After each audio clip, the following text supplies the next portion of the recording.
Hari ini kita akan belajar tentang iman yang bertumbuh. Saudara amini enggak dan percaya enggak bahwa iman kita semakin hari semakin luar biasa? Iman kita semakin hari harusnya semakin kuat. Iman kita seharusnya semakin hari semakin kokoh di dalam Tuhan. Amin. Bapak Ibu Saudara, bicara kekristenan tidak hanya bicara berapa lama sih kita sudah jadi orang Kristen. Bahkan ada yang 10 tahun, ada yang 20 tahun. Tapi ada juga yang baru memulai hari kemarin jadi orang Kristen. Tetapi imannya di dalam Tuhan luar biasa. Minggu pertama kita belajar tentang iman seorang yang pendarahan 12 tahun. Dan dia mengalami kesembuhan karena iman kepada Tuhan. Kedua, kita belajar iman yang besar dari seorang perwira Kapernaum. Dia mengalami mukjizat ketika dia datang menemui Tuhan. Dia percaya bahwa hanya Tuhan yang mampu menyembuhkan. Dan dia terima itu dengan kuasa yang terjadi dalam hidupnya. Dan hari ini saudara, kalau 2 minggu yang lalu kita berbicara tentang iman yang terjadi di dalam hidup kita yang mengubahkan. Tetapi hari ini kita akan belajar iman yang bertumbuh akan mempengaruhi seperti apakah dalam kehidupan kita. Lanjut, kita akan baca satu ayat Bapak Saudara. Kelihatan ya di depannya. Roma 1 ayat 17. Kita baca sama-sama. 3, 2 ya. Sebab di dalamnya nyata kebenaran Allah yang bertolak dari iman dan memimpin kepada iman. Seperti ada tertulis, orang benar akan hidup oleh iman. Nah Bapak Ibu Saudara, orang yang beriman, orang Kristen yang beriman pasti mengalami perubahan hidup. Orang Kristen yang tidak pernah mengalami perubahan hidup itu bukan orang Kristen namanya. Tetapi orang Kristen adalah semakin hari dia akan mengalami perubahan hidup. Karena apa? Tuhan Yesus sudah tebus kita di kayu salib. Dan dia mau semakin hari kita mengiring Yesus. Maka semakin hari kita akan menjadi serupa seperti Yesus. Memang dalam perjalanan kita menjadi orang Kristen. Tidaklah mudah Bapak Ibu Saudara. Makanya Tuhan utus Roh Kudus supaya Roh Kudus itu memampukan kita untuk menjadi seperti Kristus. Tidak mudah untuk mengubah tabiat lama kita menjadi kebiasaan yang baru. Tidak mudah mengubah kebiasaan lama kita menjadi kebiasaan yang baru. Tetapi saya percaya orang yang dipenuhi Roh Kudus, orang yang punya Roh Kudus hidupnya pasti berubah. Dia akan mengalami perubahan hidup, mengalami perubahan sikap, juga mengalami perubahan pola pikir Bapak Saudara. Kalau dulu baru ikut Tuhan, ke gereja itu masih hitung-hitungan. Tapi setelah lama-lama ikut Tuhan, kepada Tuhan itu tidak hitung-hitungan lagi. Amin. Kalau dulu baru awal jadi orang Kristen, mungkin masih baca firman 1 kali 1 bulan. Atau jangan sekali sebulan lah, sekali seminggu pas di gereja. Saya percaya orang yang sudah mengalami Tuhan, pasti akan mengalami kerinduan untuk belajar firman Tuhan. Sehingga semakin lama semakin ikut Tuhan, semakin lama juga dia akan bawa hidupnya mengenal Allah lewat firman Tuhan.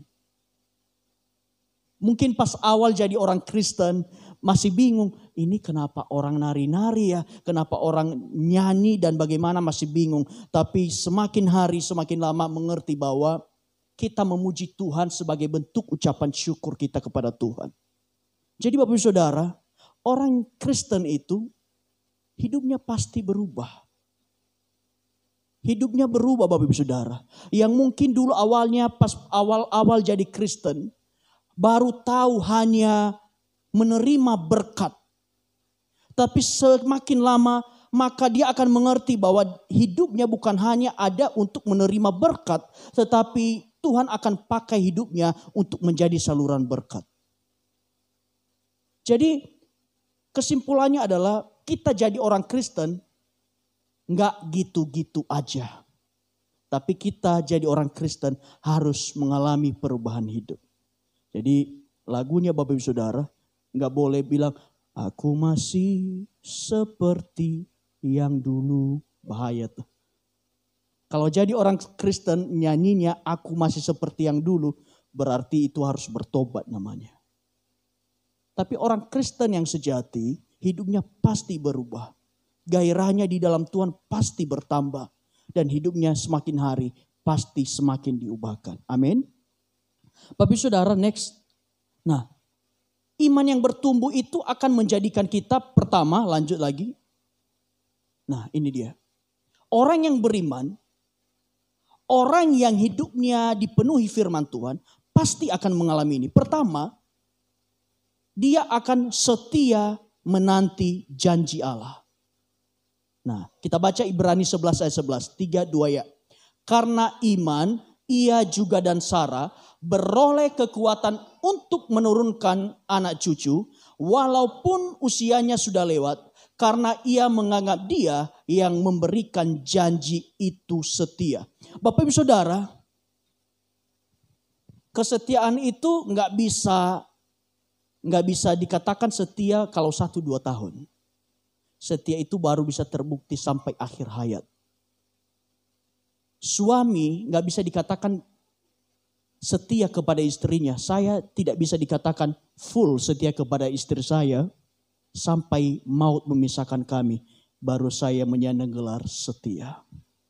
Nah, Bapak Saudara, di ayat ini mungkin Bapak Saudara sudah tahu Sarah dan Abraham. Mereka tetap setia menanti janji Tuhan sekalipun itu di mata dunia itu adalah sesuatu hal yang mustahil. Pertama, Sarah itu kalau nggak salah umurnya udah 90-an dan dia udah mati haid. Nah, perhatikan baik-baik, umurnya udah lanjut dan sudah mati haid. Kira-kira masih bisa mengandung nggak? Nggak bisa kan? Nggak bisa lagi, pikiran manusia itu nggak bisa lagi. Tetapi dia tetap pegang setia janji Allah bahwa dia akan punya keturunan seperti pasir dan seperti bintang banyaknya. Bapak Ibu Saudara, dia tetap setia menanti janji Allah sekalipun keadaannya sudah tidak memungkinkan. Jadi kalau kita beriman kepada Tuhan, nggak boleh bimbang, tetapi harus setia. Sekalipun keadaan kita tidak baik. Kita bisa lihat bagaimana Sarah dan Abraham mungkin ketika seorang hamba Tuhan datang ke perkemahan mereka dan dia mengatakan tahun depan kamu akan punya anak. Sarah sempat tertawa. Jadi Bapak Ibu Saudara kalau baca nanti nama anak Sarah itu dan Abraham adalah Ishak. Nah, Ishak itu artinya apa? Tertawa. Jadi sempat dia tertawa Bapak Ibu Saudara. Dia pikir mungkin gak ya masih bisa punya anak. Udah mati haid, usia udah lanjut, udah nenek-nenek. Tetapi ketika dia tetap setia menanti janji Tuhan, itu terjadi dalam hidupnya. Saya mau katakan kepada Bapak Ibu. Sekali kita setia kepada Tuhan, jangan berubah setia, tetap setia selamanya.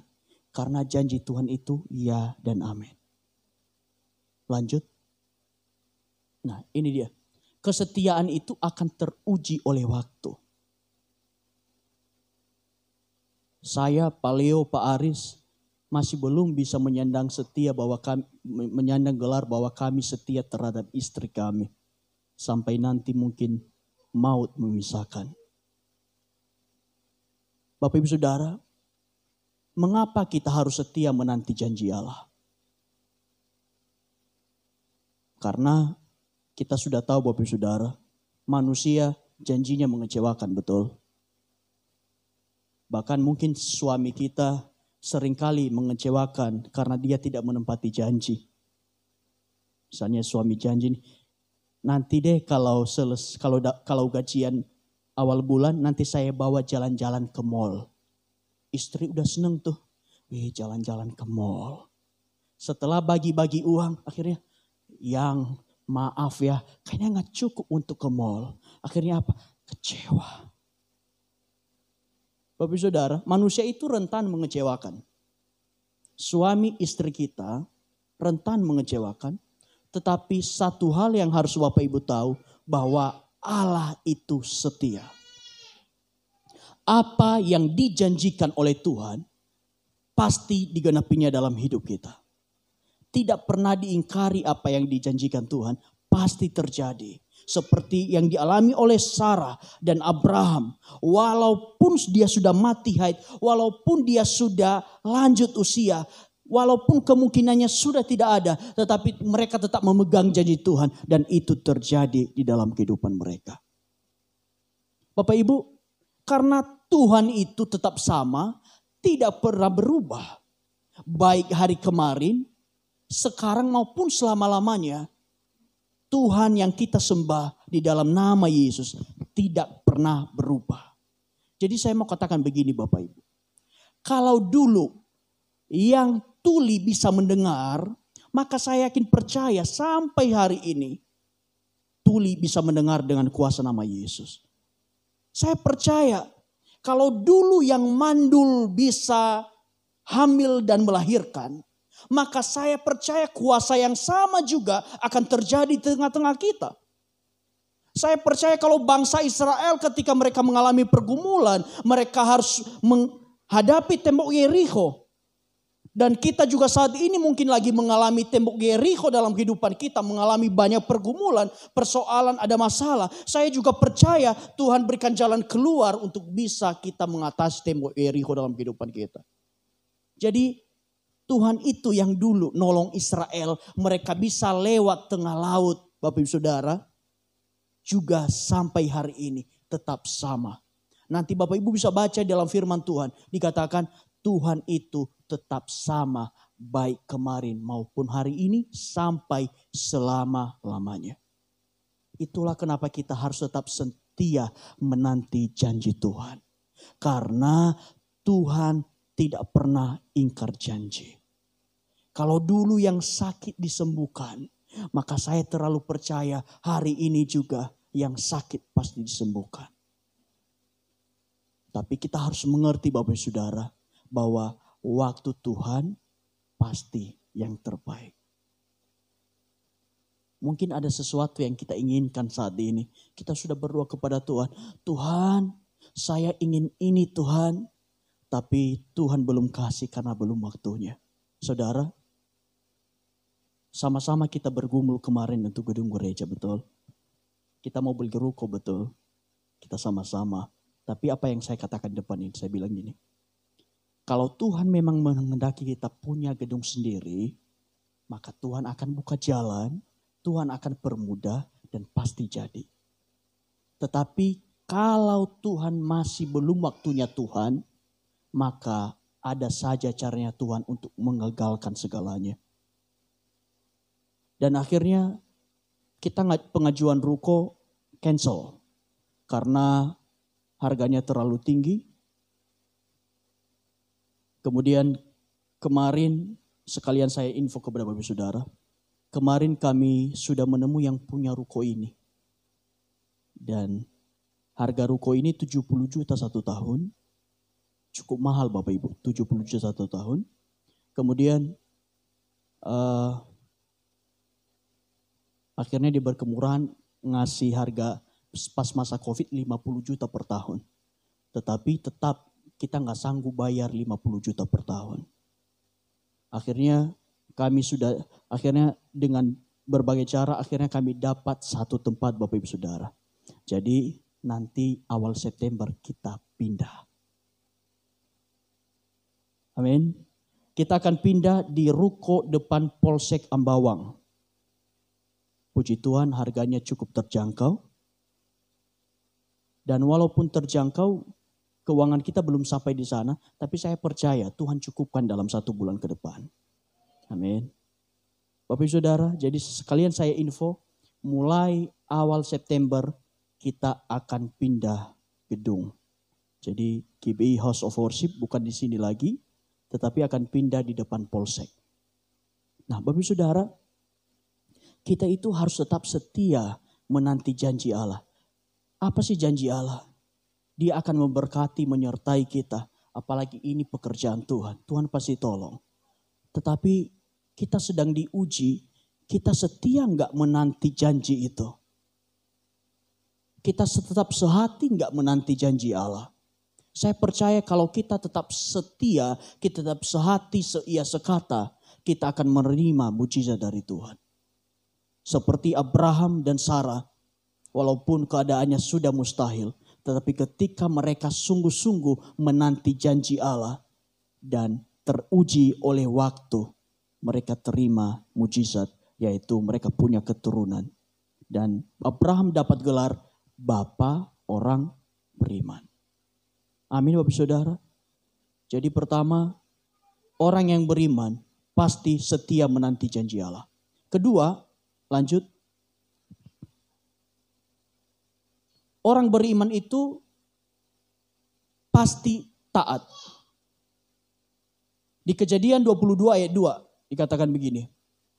Ambillah anakmu yang tunggal itu, yang engkau kasihi, yakni Ishak, pergilah ke tanah Moria dan persembahkanlah dia di sana sebagai korban bakaran pada salah satu gunung yang akan kukatakan kepadamu. Bapak Ibu Saudara, setelah setia menanti janji Allah, maka akan diperhadapkan kepada ketaatan.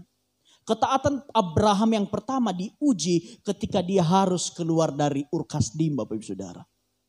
Ketika Tuhan berkata kepadanya, tinggalkan kotamu dan beranjaklah ke negeri yang akan kutunjukkan kepadamu.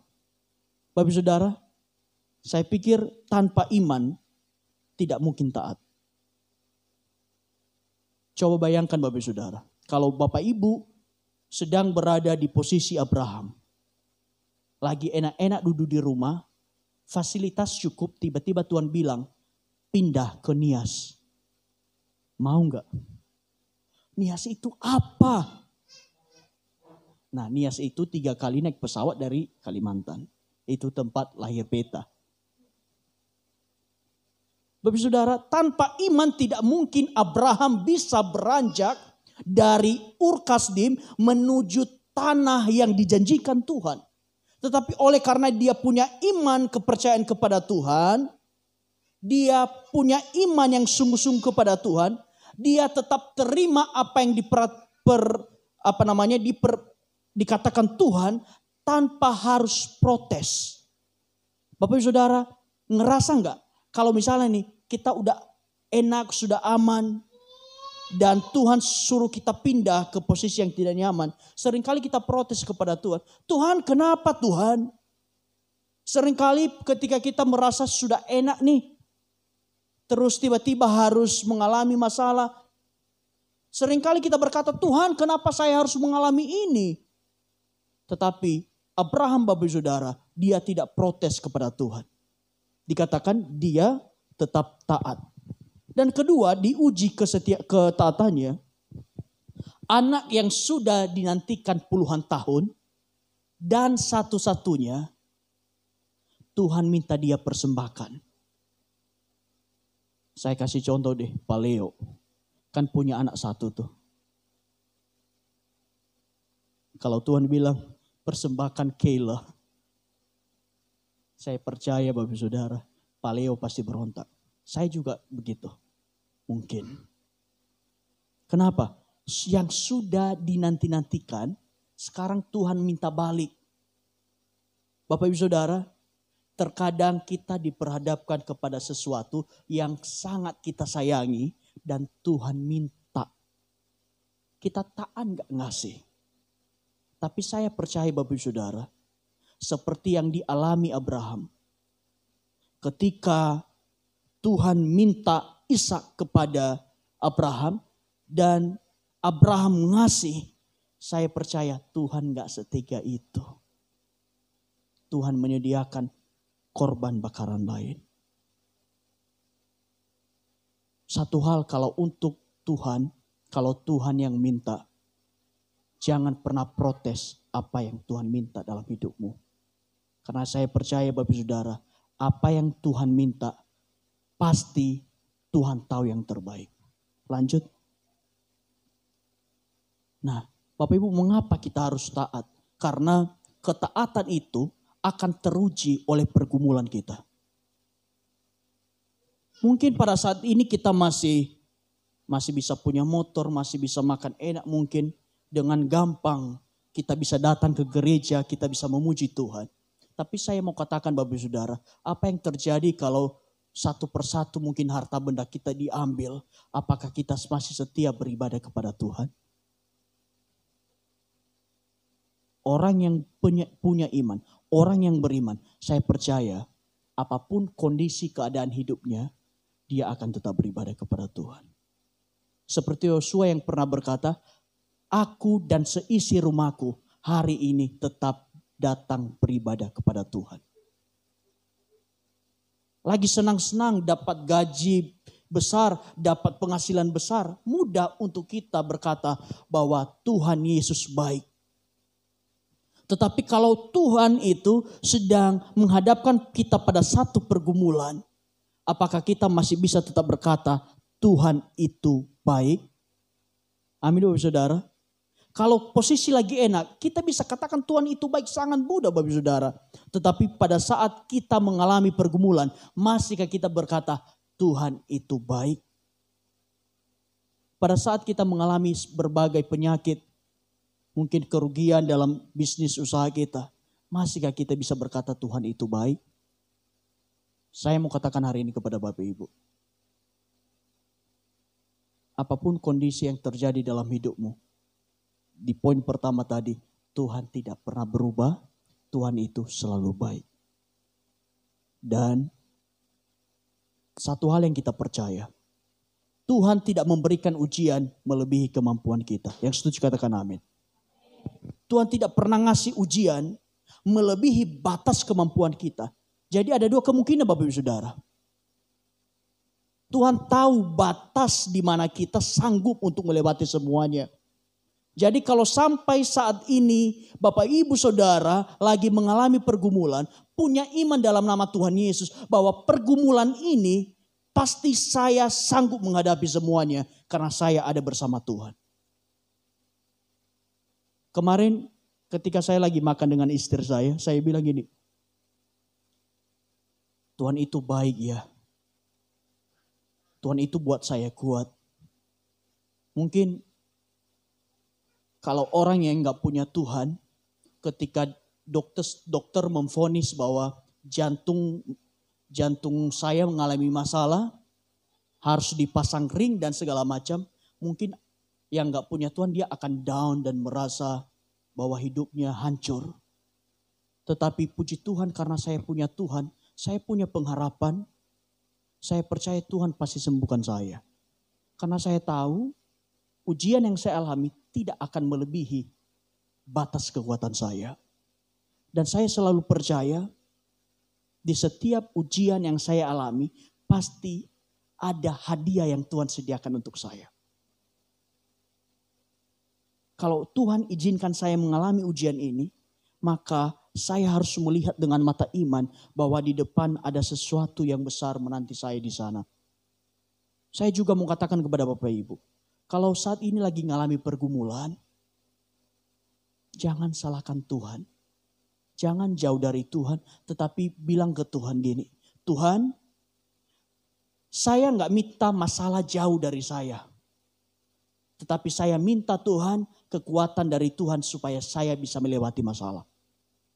Orang yang beriman itu ngalami perubahan hidup salah satu apa? Orang yang beriman dia tidak berdoa Tuhan singkirkan masalah saya. Tetapi orang yang imannya bertumbuh dia akan bilang ke Tuhan, Tuhan saya tahu saya sanggup melewati segala sesuatu karena Tuhan di dalam saya. Makanya Paulus berkata segala perkara dapat kutanggung di dalam Dia yang memberikan kekuatan kepadaku. Jadi saya mau katakan kepada Bapak Ibu, satu persatu kita di tempat ini.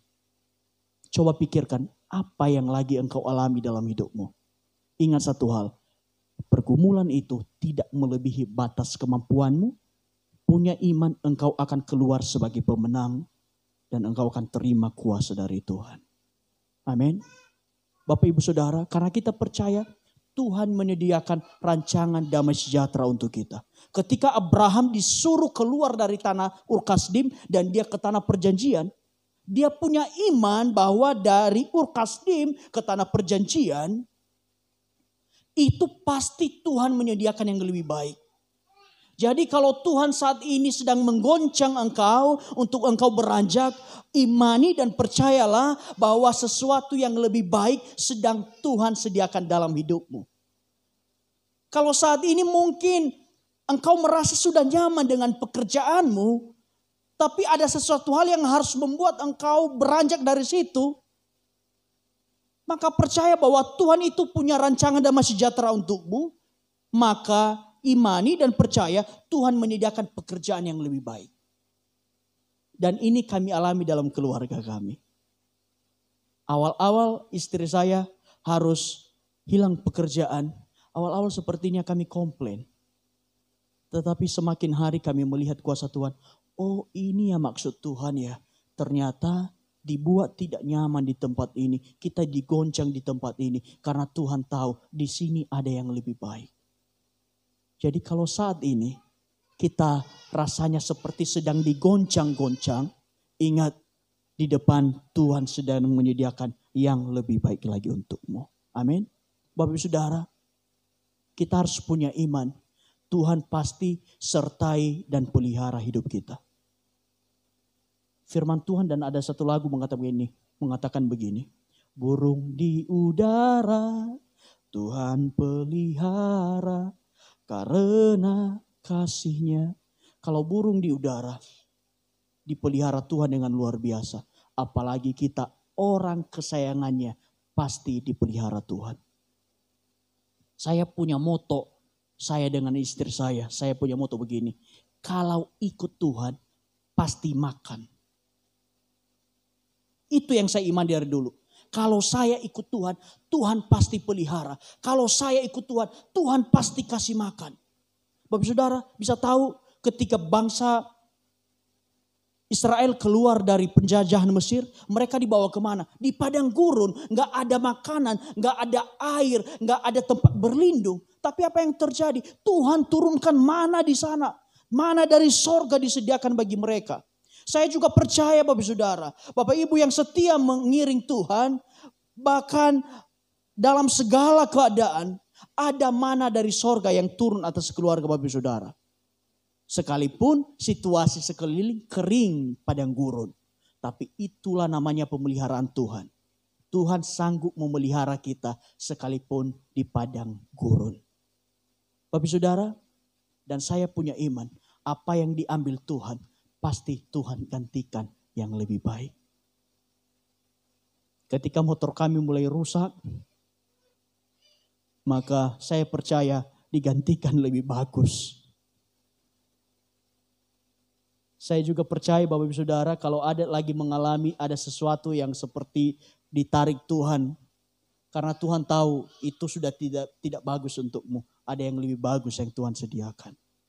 Amin. Bapak Saudara, yang ketiga, lanjut, iman membuat kita mempersembahkan yang terbaik untuk Tuhan.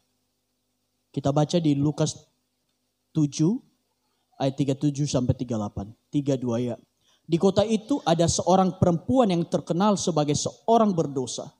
Ketika perempuan itu mendengar bahwa Yesus sedang makan di rumah orang Farisi itu, datanglah ia membawa sebuah buli-buli pualam berisi minyak wangi. Sambil menangis ia berdiri di belakang Yesus dekat kakinya, lalu membasahi kakinya itu dengan air matanya dan menyekanya dengan rambutnya. Kemudian ia mencium kakinya dan minyaknya dengan minyak wangi itu.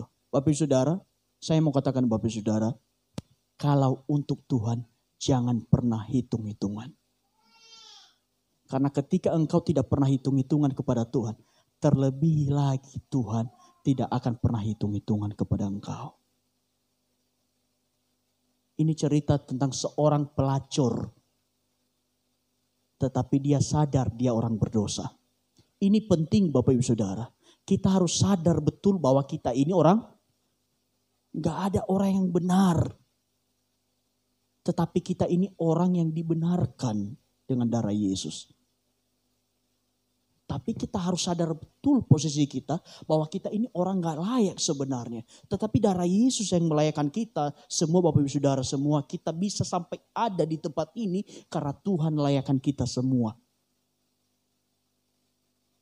Perempuan ini sadar dia orang berdosa. Dan dengan hati yang tulus dia bawa minyak wangi yang paling mahal. Dan dia bawa ke kaki Yesus untuk menyeka kaki Yesus bahkan dengan rambutnya sendiri. Bapak Saudara, sama seperti minggu lalu. Kalau kita datang menghadap Tuhan, kita jangan bawa kebenaran diri. Tapi kita harus datang dengan kerendahan hati. Perempuan ini dia menyeka kaki Yesus penuh air mata dengan dengan rambutnya sendiri. Bahkan di ayat ini selanjutnya, bahkan murid-murid Tuhan berkata gini. Sayang itu minyak wangi dibuang-buang, mahal itu. Mendingan dikasih untuk orang miskin. Tetapi apa Tuhan katakan? Orang miskin akan selalu ada dengan kamu. Tetapi aku tidak akan selalu ada dengan kamu.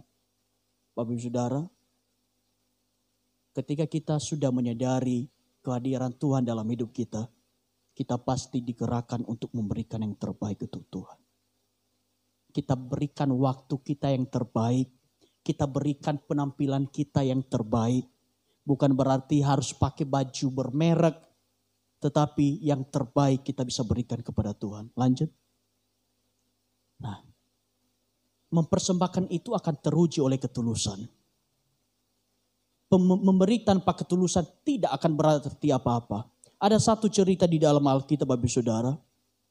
Ketika orang Farisi datang memberikan persembahan, imam-imam datang memberikan persembahan. Dan kemudian ada satu orang janda memberikan persembahan. Kemudian Tuhan bilang, sesungguhnya janda miskin ini yang memberikan lebih banyak. Jadi persembahan kita dihargai Tuhan bukan dari seberapa banyak kita ngasih. Tetapi seberapa tulus hati kita memberikan untuk Tuhan. Karena dulu begini Bapak Saudara. Kalau ini kotak persembahan orang zaman dulu orang Yahudi. Maka di bawah itu akan dilapisi oleh besi. Sehingga kalau orang kaya memberikan persembahan. Biasanya akan banyak mungkin segenggam. Maka itu akan bunyi tik tik banyak bunyinya. Gitu karena uangnya banyak. Sedangkan janda miskin ini dia datang membawa persembahannya cuma satu keping dan bunyinya hanya ting. Jadi ketahuan Bapak Saudara, orang kaya kalau ngasih persembahan bunyinya banyak. Kalau orang miskin yang kasih persembahan maka bunyinya akan cuma bunyi satu kali. Nah, itu cara mereka dari dulu. Makanya Tuhan sangat menentang hal itu. Karena pemberian kepada Tuhan itu tidak terukur dari seberapa banyak. Tapi pemberian kepada Tuhan adalah dari hati kita yang paling tulus. Orang yang melayani Tuhan di depan ini, motivasinya cuma satu sebenarnya. Apa motivasinya? Untuk memuliakan Tuhan. Kalau kita melayani Tuhan, kita hanya pikir supaya saya terkenal, supaya saya ya udahlah daripada di rumah gak ngapa-ngapain mendingan saya datang melayani Tuhan. Itu gak akan berarti apa-apa. Tapi pada saat kita membawa diri kita melayani Tuhan dengan hati yang tulus ingin memuliakan Tuhan. Itulah yang berkenan kepada Tuhan. Bapak Ibu Saudara yang ada di tempat ini pada saat ini. Pada saat engkau datang dengan hati yang tulus.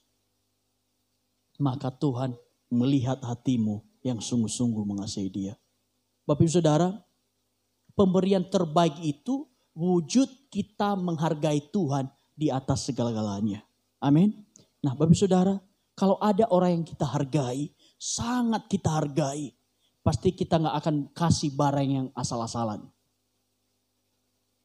Kalau ada orang yang sangat kita cintai, pasti kita gak akan kasih barang asal-asalan.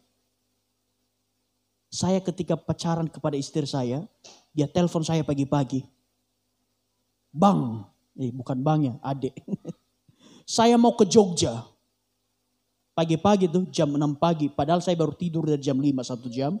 Kemudian dia bilang saya mau ke Jogja. Nah, namanya anak kos tidak selalu punya uang. Biasanya kami selalu ngutang di warung. Dan pada saat dia bilang ke saya mau ke Jogja, saya langsung panik karena ini orang kan saya hargai dia karena saya mengasihi dia. Namanya orang mau pacaran kasmaran pasti. Kemudian saya pikir, waduh dia mau ke Jogja. Saya harus rental motor gak punya uang. Saya nanti harus ajak dia makan gak punya uang. Maka saya mulai keliling kos saya apa yang bisa saya gadai. Dan puji Tuhan dapat kamera digital. Saya bilang, kayaknya ini bisa jadi duit. Kemudian saya bawa sepeda, saya kayu sepeda, pergi ke tempat pegadaian yang katanya mengatasi masalah tanpa solusi. Mengatasi masalah tanpa masalah, bukan tanpa solusi ya. Saya bawa ke sana, saya bilang, bisa gadai kamera enggak? Katanya lengkap enggak, ada kota enggak? Lengkap semua, karena ini barang saya beli baru. Saya bilang bisa dapat berapa nih? Dia bilang kalau segini sih dapat 300.000. Pas tuh. Oke cepat. Saya ambil duitnya 300.000. Kemudian saya balik ke kos, saya mandi. Saya pergi ke tempat rental motor, sudah wangi dan saya jemput. Seperti orang berduit. Habis saya jemput langsung saya bilang, mau makan di mana kita? Padahal tadi gak punya uang. Tapi karena saya sangat menghargai dia, apapun saya lakukan, kamera saya gadai. Mungkin kalau kamera waktu gak ada, laptop pun saya gadai, jadi sudah. Saya gadai, saya bawa dia makan. Sampai satu hari saya layani dia dengan baik karena saya menghargai dia. Bapak Saudara, kalau dengan sesama manusia kita bisa bertindak menghargai. Bahkan kita bisa memberikan dari apa yang tidak kita punya untuk manusia. Apalagi untuk Tuhan. Kita pasti bisa memberikan yang terbaik. Pemberian terbaik bukan perkara kita bawa uang segepok. Kemudian masuk ke kotak gini. Bahkan mungkin gak muat mungkin karena bawanya segini. Pak Leo bilang, Pak Pastor ini gak muat nih Pak Pastor. Gak apa-apa Pak Leo, saya buka lewat pintu belakang bisa masuk nanti. Ini pintunya lebar kalau di belakang, segini pun bisa masuk. Itu bukan perkara kita ngasih persembahan gede. Tetapi persembahan itu berbicara hati kita. Bagaimana kita mempersembahkan waktu kita. Kita mempersembahkan semuanya untuk Tuhan. Dan satu hal Bapak Ibu Saudara, kita harus sadar, segalanya yang kumiliki, semuanya daripadamu. Apa yang kita miliki ini semuanya dari Tuhan. Biasanya orang bilang begini, semua ini hanya titipan. Apa yang kita punya saat ini, pakailah untuk memuliakan Tuhan. Bapak Ibu Saudara punya keran di rumah? Punya? Nah, kalau keran itu ditutup, maka akan berhenti. Dan lama-lama, kalau berhenti cukup lama, maka air yang ada di dalam keran akan basi, akan bau. Tapi kalau keran itu selalu kita buka, maka akan selalu mengalir. Begitu juga kalau hidup kita buka hidup kita sebagai keran berkat, maka kita percaya akan selalu ada aliran berkat daripada Tuhan. Anda sekarang tinggal pilih. Anda mau buka berkat itu atau Anda mau tutup? Saya katakan kepada Bapak Ibu, kalau Anda berani membuka keran itu, maka percaya itu akan mengalir karena sumbernya dari Tuhan. Dan apapun yang terjadi dalam hidupmu, Tuhan bertanggung jawab. Karena apa? Kita percaya pada saat kita memberikan yang terbaik untuk Tuhan, apalagi Tuhan, Dia rindu segala yang terbaik terjadi dalam hidup kita.